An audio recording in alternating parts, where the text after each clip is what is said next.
Halo semuanya, perkenalkan nama saya Filovia Valencia Klon. Pada video kali ini saya akan memberikan edukasi mengenai penggunaan obat. Nah, obat yang akan kita bahas adalah obat amlodipin berdasarkan evidence atau karya ilmiah. Yuk kita mulai.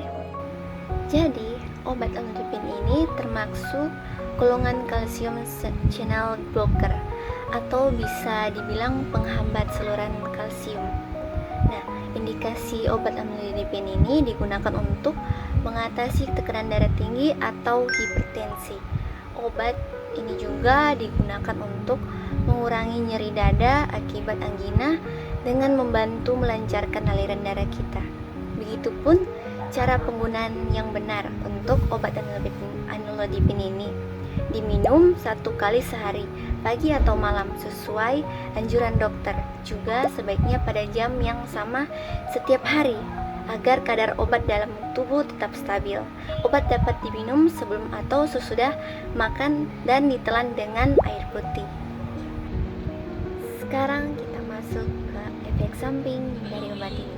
Yang sering muncul antara lain yaitu pusing, rasa lelah atau ngantuk, wajah memerah atau kita bisa bilang flusing, serta bengkak pada pergelangan kaki.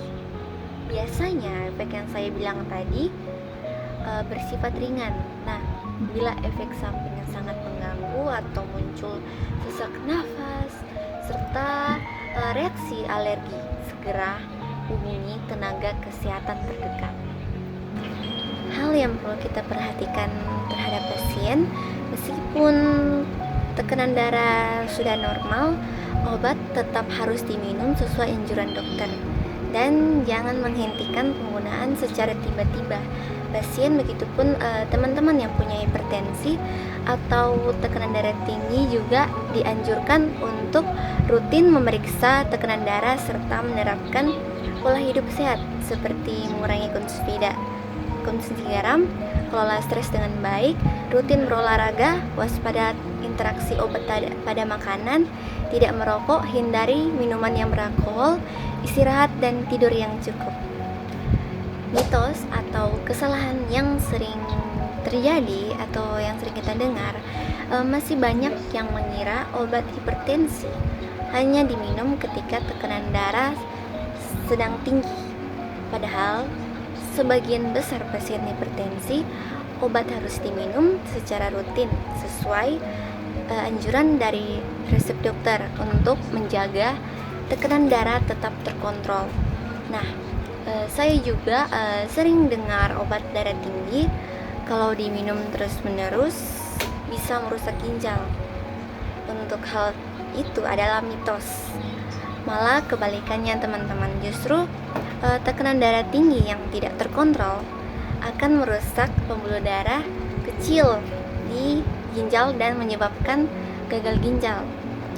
Amlodipin diminum jangka panjang justru untuk melindungi ginjal dari kerusakan akibat hantaman tekanan darah tinggi. Nah, teman-teman, kesimpulannya yang saya jelaskan dari awal tadi, amlodipin merupakan obat yang efektif untuk mengendalikan tekanan darah apabila digunakan dengan benar dan juga sesuai dari anjuran dokter. Nah, jangan lupa juga untuk selalu berkonsultasi dengan tenaga kesehatan sebelum menghentikan atau mengganti obat amlodipin. Demikian edukasi mengenai penggunaan obat amlodipin yang saya sampaikan tadi. Semoga informasi yang telah disampaikan dapat bermanfaat dan menambah wawasan mengenai penggunaan obat yang benar. Terima kasih kepada teman-teman yang telah meluangkan waktu untuk menonton video saya kali ini. Sebagai penutup, berikut saya akan tampilkan daftar pustaka yang menjadi sumber referensi pada video saya.